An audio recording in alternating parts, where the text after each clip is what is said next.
সেখানে লক্ষ লক্ষ নেতা এবং কর্মী, বিএনপির কর্মী এবং সমর্থকরা এসে উপস্থিত হয়েছেন। সেখানে তাকে গণসংবর্ধনা দেওয়া হবে এবং এরপরে সেখানে তিনি বক্তব্য দিবেন এবং তারপরে বিএনপি চেয়ারপারসন বেগম খালেদা জিয়া তিনি রাজধানীর এভার কেয়ার হসপিটালে ভর্তি রয়েছেন বিভিন্ন রোগে আক্রান্ত হয়ে। তাকে দেখতে যাবেন বিএনপির ভারপ্রাপ্ত চেয়ারম্যান জনাব তারেক রহমান। জনাব তারেক রহমান কবে দেশে ফিরবেন? গত বছরের 5 অগস্টের পরে এই প্রশ্নটি অন্যতম আলোচ্য বিষয় ছিল এবং 2025 ডিসেম্বরে তিনি ঘোষণা দেন নিজেই যে তিনি বড়দিনের ছুটিতে দেশে ফিরবেন এবং সেই সব জল্পনা কল্পনা এবং আলোচনার অবসান ঘটিয়ে আজ বেলা 11:50 দিকে তাকে বহনকারী বিমানটি ওসমানী বিমানবন্দর থেকে, সিলেট ওসমানী বিমানবন্দর থেকে তাকে বহনকারী বিমানটি হযরত শাহজালাল আন্তর্জাতিক বিমানবন্দরে এসে পৌঁছানোর কথা রয়েছে। গতকাল স্থানীয় সময় বাংলাদেশ সময় 12:15 দিকে তাকে বহনকারী বাংলাদেশ বিমানের একটি ফ্লাইট ঢাকার উদ্দেশ্যে লন্ডনের হিথ্রো বিমানবন্দর ত্যাগ করেছে। এর মধ্য দিয়ে দীর্ঘ প্রতীক্ষার অবসান হচ্ছে। এই প্রত্যাবর্তন দলের নেতাকর্মীদের কাছে শুধু একটি আগমন নয়, তাদের জন্য এটি 17 বছরের নির্বাসিত জীবন থেকে ফিরে আসার গল্প, নতুন রাজনীতি ও নতুন করে পথ চলার সংকল্প। তাদেরকে উদ্বুদ্ধ করবেন, তাদেরকে নেতৃত্ব দেবেন বিএনপির ভারপ্রাপ্ত চেয়ারম্যান জনাব তারেক রহমান। সেই অপেক্ষায় তারা আসলে অপেক্ষমান। 36 জুলাই এক্সপ্রেসওয়েতে সেখানে একটি মঞ্চ করা হয়েছে। সেই মঞ্চের সামনে তাকে গণসংবর্ধনা দেয়া হবে এবং তার এই স্বদেশ প্রত্যাবর্তনে তাকে তার বক্তব্য শোনার জন্য অপেক্ষা করছেন লক্ষ লক্ষ বিএনপির নেতা ও কর্মীরা। 2008 সালের 11 সেপ্টেম্বর জনাব তারেক রহমান যখন পরিবারের সদস্যদের সঙ্গে লন্ডনে যান, তখন তিনি ছিলেন বিএনপির জ্যেষ্ঠ যুগ্ম মহাসচিব।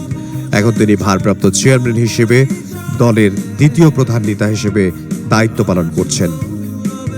তাঁর মা বিএনপি চেয়ারপারসন বেগম খালেদা জিয়া গুরুতর অসুস্থ হয়ে 1 মাসের বেশি সময় ধরে রাজধানীর এভার কেয়ার হসপিটালে চিকিৎসাধীন রয়েছেন এবং তাকে উন্নত চিকিৎসার জন্য বিভিন্ন সময়ে আমরা দেখেছি তাকে উন্নত চিকিৎসা দেওয়ার জন্য এয়ার অ্যাম্বুলেন্স আনা এবং তাকে লন্ডন নিয়ে যাওয়ার কথা ছিল এবং তার শারীরিক অবস্থার কারণে তাকে লন্ডনে নেওয়া সম্ভব হয়নি। তারপরে আমরা দেখেছি তার বড় ছেলে জনাব তারেক রহমানের বধূ, তিনি আসলে লন্ডন থেকে বাংলাদেশে এসে পৌঁছান এবং রাজধানীর এভার কেয়ার হসপিটালে তিনি তার শাশুড়ির খোঁজ খবর রাখেন এবং তার যে মেডিকেল টিম রয়েছে সেই মেডিকেল টিমের পক্ষ থেকে আমরা যেটি জানতে পেরেছি, বিএনপির স্থায়ী কমিটির সদস্য ডক্টর এজেড জাহিদ হোসেন তিনি বারবারই গণমাধ্যমে তিনি বলেছেন যে বেগম খালেদা জিয়ার শারীরিক অবস্থা স্থিতিশীল রয়েছে এবং তিনি চিকিৎসা গ্রহণ করতে পারছেন।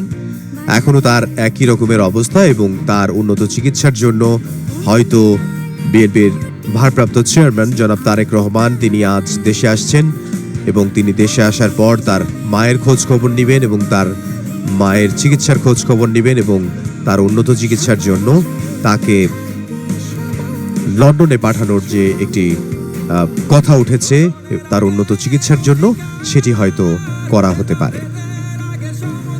এর আগে আমরা যে বিষয়গুলো এখন পর্দায় দেখছি, 36 জুলাই এক্সপ্রেসওয়েতে আমরা দেখতে পাচ্ছি যে আসলে ভোর রাত থেকেই অনেকে রাত থেকেই সেখানে এসে অবস্থান করছেন। বিভিন্ন নেতাকর্মী, বিভিন্ন ওয়ার্ডের বিভিন্ন জায়গার নেতাকর্মীরা আসলে বিএনপির নেতাকর্মীরা সেখানে অবস্থান করছেন এবং গণসংবর্ধনায় অংশ নেওয়ার জন্য তারা রাত থেকে অপেক্ষা করছেন এবং তারা তাদের প্রিয় নেতা জনাব তারেক রহমানের অপেক্ষায় রয়েছেন। জনাব তারেক রহমান তিনি যুক্তরাজ্যের হিথ্রো বিমানবন্দর থেকে তিনি তাকে বহনকারী বিমানটি রওনা হয়েছে বাংলাদেশ সময় 12:15 দিকে গতকাল রাত এবং তাকে বহনকারী বিমানটি সিলেটের ওসমানী বিমানবন্দরে এসে পৌঁছানোর কথা রয়েছে এবং সেখান থেকে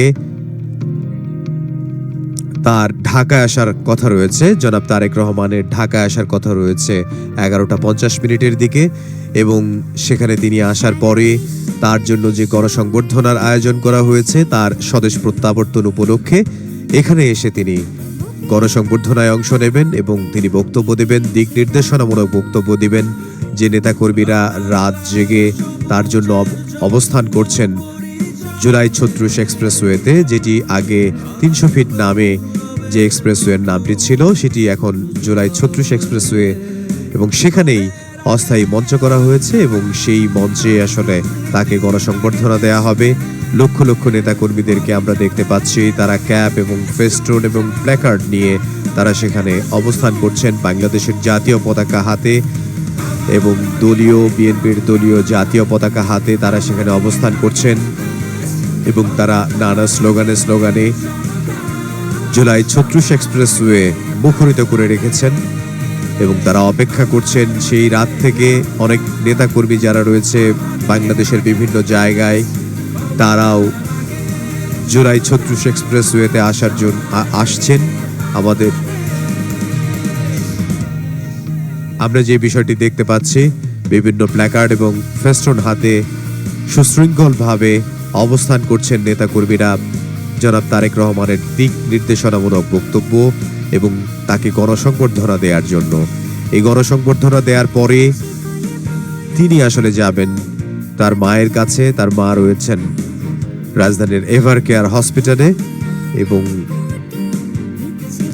দীর্ঘ 1 মাসেরও বেশি সময় ধরে তিনি সেখানে চিকিৎসা নিচ্ছেন এবং এই চিকিৎসা তিনি যে গ্রহণ করতে পারছেন এবং তার অবস্থায় স্থিতিশীল রয়েছে, সেটিও তার যে মেডিকেল টিম রয়েছে সেই মেডিকেল টিমের পক্ষ থেকে জানানো হয়েছে। তার ব্যক্তিগত চিকিৎসক বিএনপির স্থায়ী কমিটির সদস্য ডক্টর এজেডএম জাহিদ হোসেন, তিনি বারবার গণমাধ্যমে যে বিষয়টি জানিয়েছেন যে তিনি স্থিতিশীল রয়েছেন এবং তিনি চিকিৎসা গ্রহণ করতে পারছেন।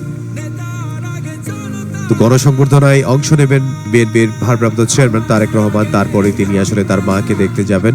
দীর্ঘ 1 মাসেরও বেশি সময় ধরে তিনি সেখানে চিকিৎসা নিচ্ছেন এবং মা এবং ছেলের মিলন আমরা দেখতে পেয়েছিলাম যে কিছুদিন আগে যখন বেগম খালেদা জিয়াকে উন্নত চিকিৎসা দেওয়ার জন্য বাংলাদেশ থেকে কাতারের এয়ার অ্যাম্বুলেন্সে করে যখন তাকে লন্ডনে নিয়ে যাওয়া হয়, সেই লন্ডনে যাওয়ার পরে যেহেতু বিএনপির ভারপ্রাপ্ত চেয়ারম্যান তারেক রহমান লন্ডনে অবস্থান করছিলেন, তখন আমরা দেখেছিলাম মা এবং ছেলের দীর্ঘদিন পরের সাক্ষাৎ এবং সে এক আবেগঘন মুহূর্ত আমরা দেখতে পেয়েছিলাম। তেমনি এক আবেগঘন মুহূর্ত আজকে হতে যাচ্ছে। আজকে বিএনপির ভারপ্রাপ্ত চেয়ারম্যান জনাব তারেক রহমান তিনি আসছেন